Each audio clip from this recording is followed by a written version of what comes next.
সমসাময়িক বিষয় নিয়ে শনিবার রাতে গুলশান চেয়ারপারসন কার্যালয়ে সংবাদ সম্মেলন করে বিএনপি। এ সময় উপস্থিত ছিলেন কেন্দ্রীয় নেতারা। সংবাদ সম্মেলনের শুরুতেই উঠে আসে কোটা আন্দোলনে সহিংসতার মৃত্যু প্রসঙ্গ।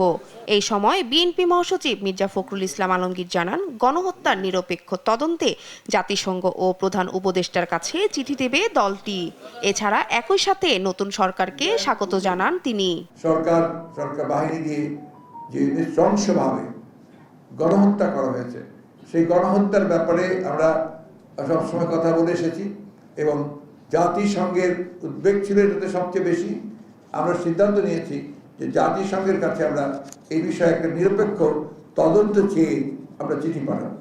আমরা এটাও সিদ্ধান্ত নিয়েছি যে আমাদের প্রধান উপদেষ্টা যিনি, তাকে আমরা চিঠি দেব। প্রথমে যে কাজগুলো তারা শুরু করেছেন সেই কাজগুলো নিঃসন্দেহে গোটা দেশের জাতির কাছে অনেকটা আপনার আশার সৃষ্টি করছে।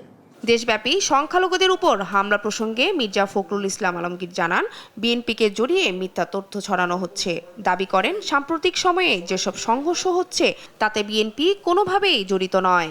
দেশে এবং বিদেশে কিছু কিছু গণমাধ্যমে বাংলাদেশের বর্তমান পরিস্থিতি নিয়ে এক বিভ্রান্তিকর আপনার খবর সংবাদ পরিবেশন করা হচ্ছে। সংখ্যালঘু সম্প্রদায়ের উপরে আক্রমণ, এটার সঙ্গে কোনো রাজনৈতিক দলের, বিশেষ করে আমাদেরকে জড়িয়ে একটা আপনার অপপ্রচার চালানোর চেষ্টা করা হচ্ছে।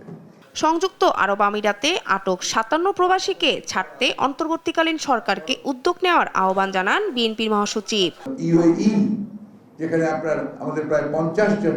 শিউলি রায়, দেশ টিভি, ঢাকা।